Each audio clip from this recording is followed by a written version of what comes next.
Okay, so to continue on from the previous lesson, go ahead and click on this object, and now we're going to switch this to axis angle. Go over here and just open up a new window type and switch this to the graph editor.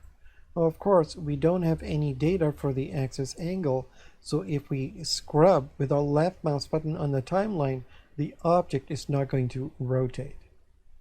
It will only rotate if you either switch this to Quaternion or Euler, because that's the type of data we have inside the graph editor.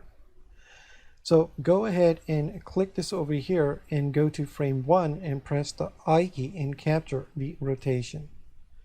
Go ahead and go to frame 50 and press the R key, press the Y key, press the control key down, and rotate again by 90. Make sure to look on the header to see how much you're rotating by. Press the I key and capture the rotation.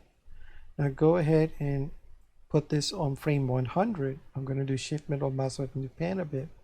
Press the R key, press the Z key, press the control key down, and rotate this by 90. Press the I key and capture the rotation. And lastly, go ahead, go to frame 150. Press the R key, press the X key, press the control key down, and rotate again by 90. Now press the I key and go ahead and capture the rotation. Now here you can see that we've captured all the rotations on the axis angle. Press the shift and middle mouse button. Let's go ahead and now close this window. So here we can just click over here and move our mouse up and it will collapse it. Now here what we're going to do is click on this last sphere, go to the Object tab and click on Calculate and do OK. Now do the middle mouse button to position it like this. Go ahead and zoom in. Now what we're going to do is go into File, Save As, and let's just save it as Rotation Concepts 3.blend. Okay, so what I want you to do is go ahead and open this up, not too much, and just switch this to dope sheet. Now, the dope sheet's purpose is to show you all the keyframes that have been captured by all the objects inside your 3D view. And all those objects are going to be listed over here. Go ahead and click on this object. Since this is the only object that we captured the keyframes from, this is what it's showing. Notice that when you click over here, when you have the object selected, you can go into the action editor. So this is digging in to that specific animation. So objects can have multiple animations that you can link to. Right now it's just cube action. Now here, when we switch to dope sheet, we're again simply seeing all the keyframes for all the objects inside the 3D view that have animations. So we're going to stay over here. Now go ahead and open this up. When you move your mouse over here, you can do the scroll wheel to go up and down. When you move your mouse over here, you can do the scroll wheel to compress and expand the view of the frames. You can of course click over here to scroll up and down. Now when you have these little diamond shapes highlighted in yellow, that means all the keyframes are selected. You can press the period key to home in on all the keyframes in the view. Now when everything is selected, you can go ahead and move this scrub to, let's say, over here, and press the S key to scale. You can change the location of the keyframes in this way. Right click to cancel. If you press the G key, you can move all the keyframes position on the timeline. Right click to cancel. Okay, now what I want you to notice over here is that when we have this object selected, I want you to switch over to XYZ Euler. When we go ahead and go back to frame 1, here we had originally rotated around the y-axis. So if you look at this Y, Euler rotation, you can see that there is no orange bar. That means a change has happened between this keyframe and this keyframe on the Y Euler rotation. Because there are no rotations happened on X and Z, you're going to see an orange bar. That's all this means. Whenever you see an orange bar between a keyframe and a keyframe, that means no change happened on that data, the numbers that were coming in. That's all this means. Okay, so you're going to see this on all these different type of rotations. Anyways, what I want you to do is now go over here in the end frame and type in 150 and enter and click on play. Now when we have this object selected, we can of course switch this to quaternion or axis angle. So go ahead and switch to XYZ Euler. Press the 7 key. Now when you are dealing with Euler rotations, you can see that if we are going to rotate our object on all 3 axes, the object, when it comes to rotations in animation, is going to misbehave. This is because Euler rotations are best used when you are expecting to rotate that object when you're creating an animation around a single axis or 2 axes. But if you involve the 3rd axis, then the object is going to run into what is called a gimbal lock. We're going to talk about how this concept works a little later. Just do the middle mouse button. I'm going to show you how you can see what's going on. So what I want you to do is go ahead and switch this 3D manipulator to gimbal. If you hover your mouse, you can see that this is all about Euler rotations. This gimbal really is not going to show you any information that would be useful if you switch this to quaternion or axis angle. This is really meant to be used for XYZ Euler. Now go over here and switch this to the rotation.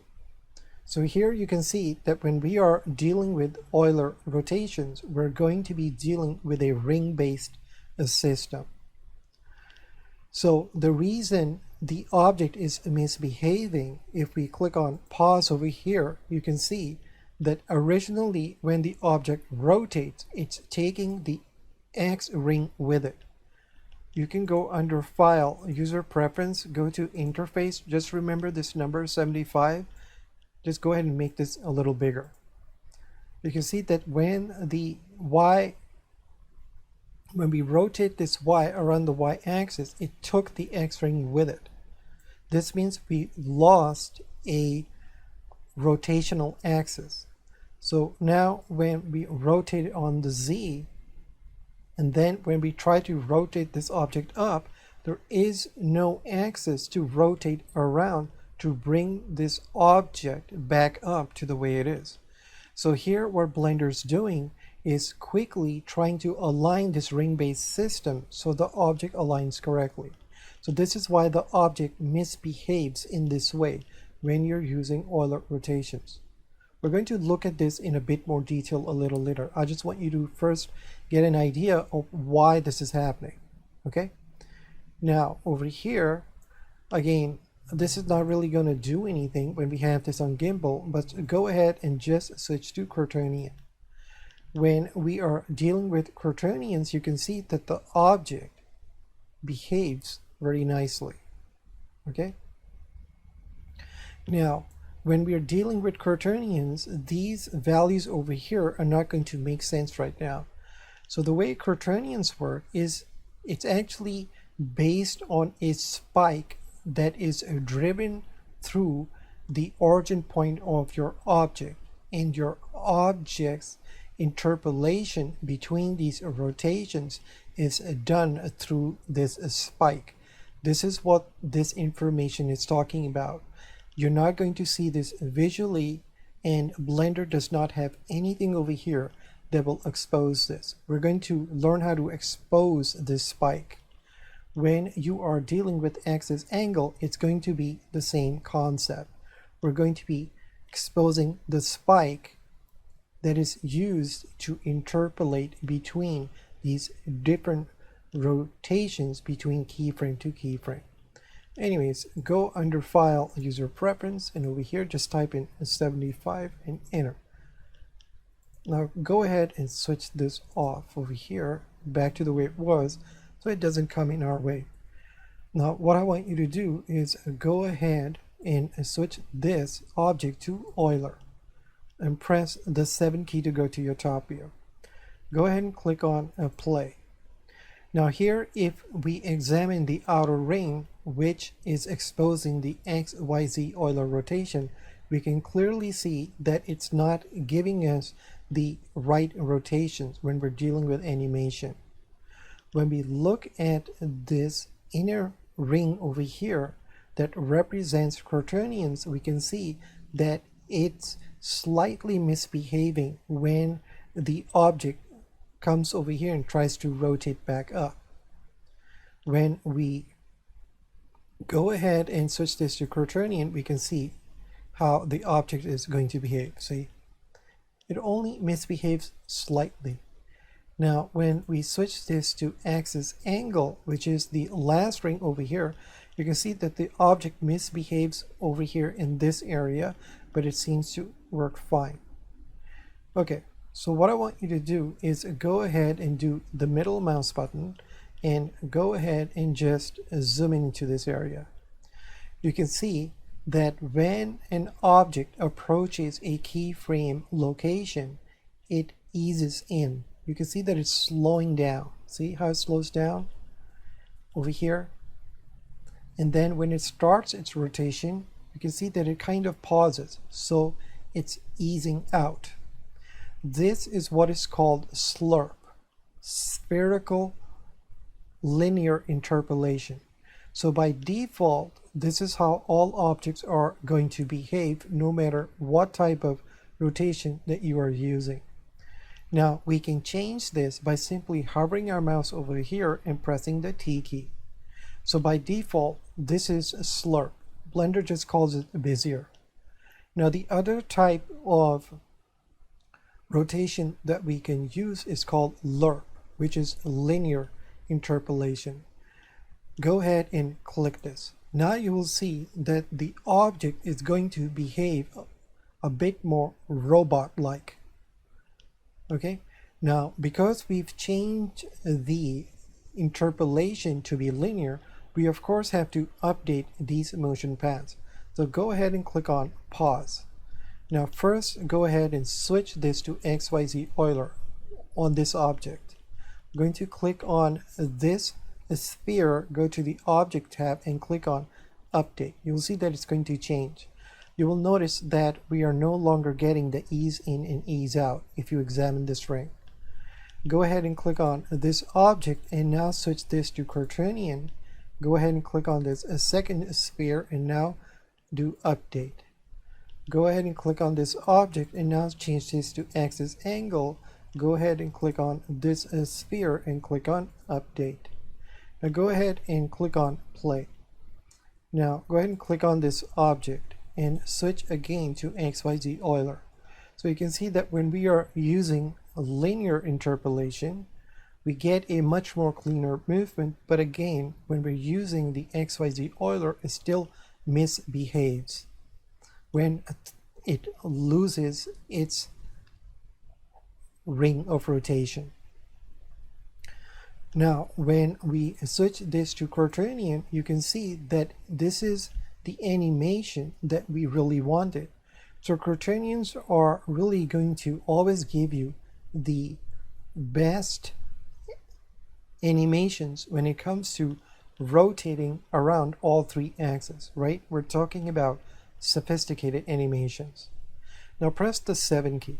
You will see that now when we switch this to axis angle behaves very similar to quaternions, but again, they have a bit of difficult time in some situations. You can see this by the motion path. Okay, so you can see that Y bones are always set to quaternion because they give you the best motion paths when you are dealing with rotation. Okay, so now that you have seen this, what I want you to do is go ahead and hover your mouse and press the T key. And here, just for fun, you can see that Blender internally gives you different type of interpolations. Just click on bounce.